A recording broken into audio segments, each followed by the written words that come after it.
Pada awalnya, GKPS Batu Aji terbentuk atas dasar usulan jemaat GKPS Batam yang berdomisili di wilayah Batu Aji.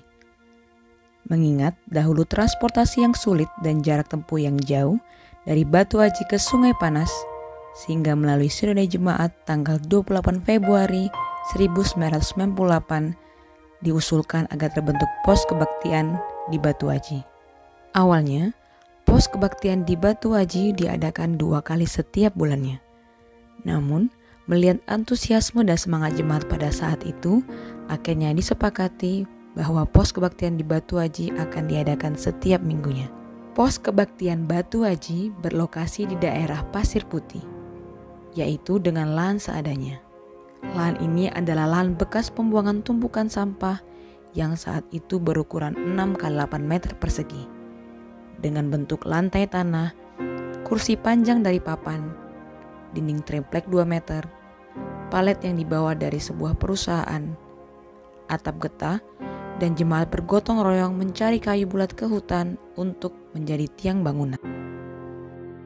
Pada tanggal 13 Februari tahun 2000, menjadi salah satu program Resort Batam agar pos kebaktian di GKPS Batu Aji diresmikan menjadi GKPS Persiapan Batu Aji yang berdiri pada tanggal 21 Mei tahun 2000. Sampai tahun 2022 atau selama 23 tahun, Jemaat GKPS Batu Aji beribadah di lahan rumah liar atau biasa disebut dengan ruli. Puji Tuhan, jemaat sudah beribadah di gedung baru GKPS Batu Aji yang berlokasi di Sagulung Raya, yaitu saat pesta olop-olop GKPS Resort Batam Barat pada November 2022 lalu. GKPS Batu Aji juga baru bersuka cita setelah mengadakan pesta peletakan batu pertama pada 2 Juli 2023 yang lalu.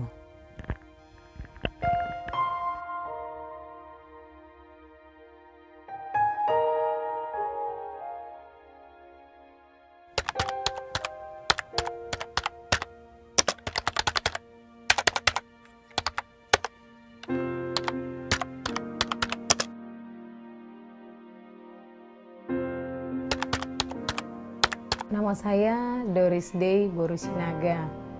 Umur saya 49 tahun. Suami Ronald Garingging. Kami dikaruniakan seorang anak laki-laki bernama Ruben Saragi Garingging. Pekerjaan saya sehari-hari adalah pengasuh anak dan saya berjualan online, berjualan keripik.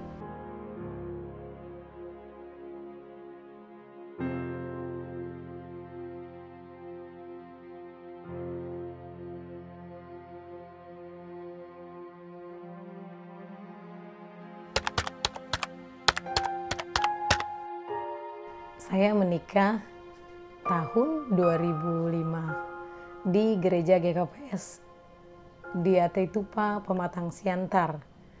2006 Tuhan mempercayakan saya untuk hamil, dan di kehamilan saya yang ke-8 bulan suami saya dinyatakan sakit. Diagnosa dokter mengatakan urat saraf mata ditutupi kolesterol. Dan ketika anak kami lahir 2006, saya berjuang sendiri untuk mendidik, membesarkan anak kami Ruben. Bahkan ketika anak kami lahir, suami tidak bisa lagi melihat wajah bayi kami. Sampai saat ini, dia juga tidak bisa melihat dengan sempurna bagaimana wajah anak kami. Sehingga sampai saat ini saya harus berjuang untuk memenuhi kebutuhan hidup kami sehari-hari, mencari nafkah, menjadi seorang tukang ojek sekolah, anak sekolah, berjualan gorengan untuk mencukupi kebutuhan hidup kami. Pokoknya semua pekerjaan sudah saya lakukan demi mencukupi kebutuhan hidup kami di rumah ini.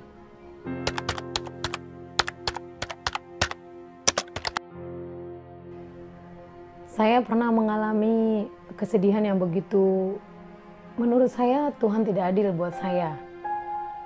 Saya pernah sakit, sampai 2 minggu saya di rumah sakit. Dan itu dokter mengatakan asam urat saya naik.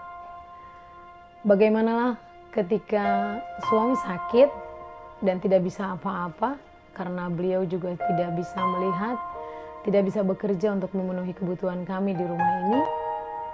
Dan ternyata saya menjadi tulang punggung pun saya sakit. Bahkan saya sangat sedih waktu itu. Saya betul-betul tidak tahu apalagi yang harus saya lakukan untuk menghidupi keluarga kami. Bahkan saat itu anak kami masih berumur 8 tahun. Dan rumah kami berantakan. Bagaimanalah kalau ketika seorang ibu sakit, pasti semuanya akan berantakan. Sampai saya sedih banget karena saya harus menerima bantuan dari tetangga saya. Untungnya Tuhan kirimkan luar biasa penyertaan Tuhan. Tuhan Yesus begitu baik buat kami. Tetangga kami memberikan sebuah makanan yang bisa untuk kami makan bertiga. Di situ saya berdoa kepada Tuhan supaya Tuhan memberikan saya kekuatan, memberikan saya pengharapan sehingga saya tetap kuat sampai saat ini. Saya bisa menjalani kehidupan saya walaupun sebenarnya saya tidak sanggup melewati semuanya, karena saya juga manusia normal. Saya ingin hidup bahagia, saya ingin merasakan kebahagiaan bersama keluarga saya. Tapi saat ini saya belum mendapatkan itu semua. Tapi saya bersyukur saya masih diberikan kesehatan, diberikan umur yang panjang sampai saat ini. Saya bisa menjaga, merawat suami saya, bahkan mendidik, membesarkan anak kami Ruben. Walaupun hanya itu pekerjaan saya.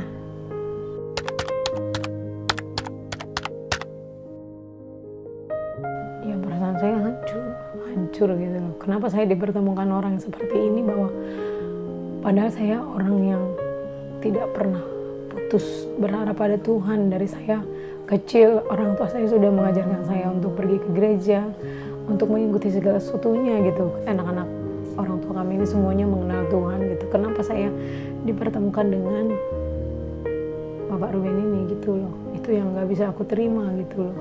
Kenapa aku orang istilahnya, ya itu mungkin menurut aku pandangannya, aku orang baik, kenapa aku harus dipertemukan dengan seperti ini gitu. Memang hancur banget. Rasanya aku mau gimana lah, sedangkan aku harus berjuang dengan hidup dan mati gitu loh. Jadi ketika dia lahir, dia bertanya sama aku, wajahnya mirip siapa gitu loh. Ya otomatis mirip dia gitu. Tapi karena dia nggak bisa melihat, ya apa yang bisa aku buat gitu loh. Jadi sampai sekarang memang, bahkan minggu-minggu kemarin pun aku sebenarnya udah nggak sanggup, karena udah 19 tahun gitu loh. Sampai aku bilang sama orang tuaku, gimana kalau aku meninggalkan beliau. Tapi itulah karena beliau adalah seorang yang takut akan Tuhan. Beliau selalu bilang, kamu tidak boleh meninggalkan dia. Karena biar bagaimanapun, dia adalah bapaknya si Ruben. Tidak bisa dipungkiri. Kamu harus tetap bertahan. Percayalah bahwa segala sesuatunya indah pada waktunya. Ruben itulah nanti yang akan membuat kamu bahagia. Itunya pesannya Papa sama Mama. Kalau aku lagi sedih, kalau aku memang lagi benar-benar tonjan banget pikiran aku larinya pasti aku pergi pertongguan. Aku pasti perginya Apar Tupuan. Karena dari situ aku merasakan ada kekuatan yang Tuhan berikan buat aku. Kalau enggak sebenarnya aku juga gak sanggup.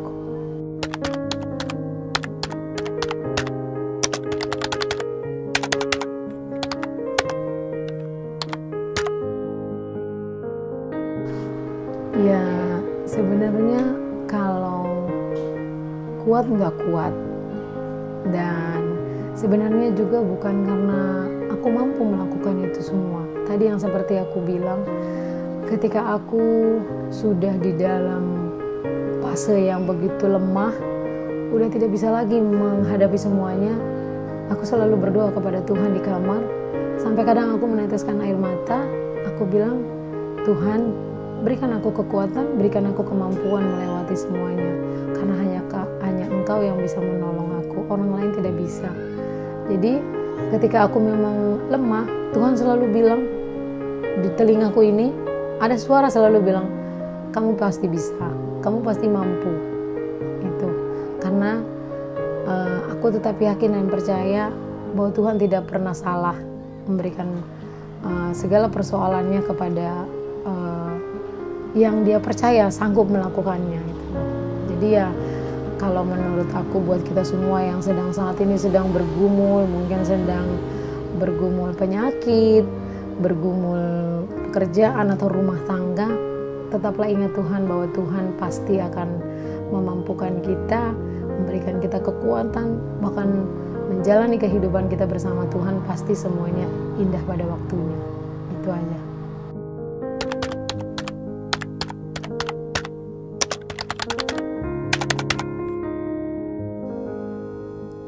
Ridwan Sipayung atau biasa dipanggil Ridu adalah seorang bapak berumur 43 tahun, sudah menikah dan belum memiliki anak.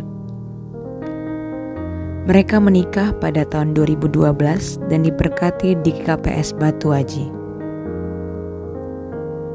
Ridu dan istrinya adalah pasangan tunawicara pertama yang diberkati di KPS Batu Aji oleh Pendeta John Hendrickson Haloho.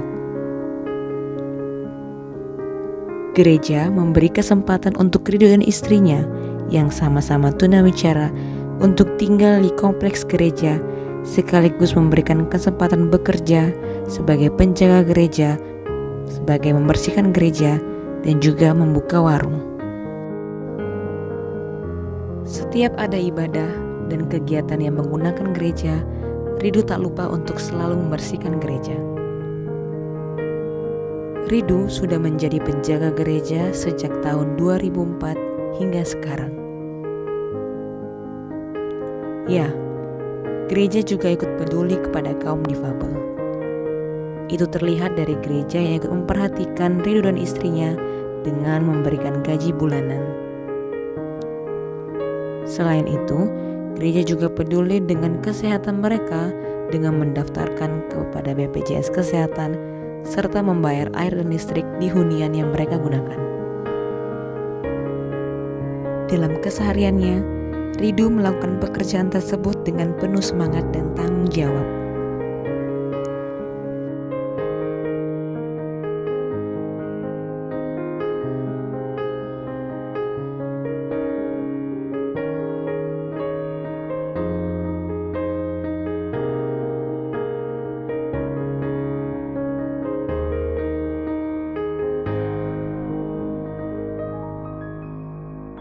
Sungguh kasih Tuhan tidak berkesudahan. Tuhan dengan segala maha kuasanya memelihara setiap hambanya. Tak terkecuali bahwa Tuhan hadir melalui dua figur jemaat KPS Batu Aji, yaitu Inang Doris Desinaga dan Bapak Ridu Sipayung, yang Tuhan pakai untuk semakin menunjukkan karyanya yang begitu luar biasa.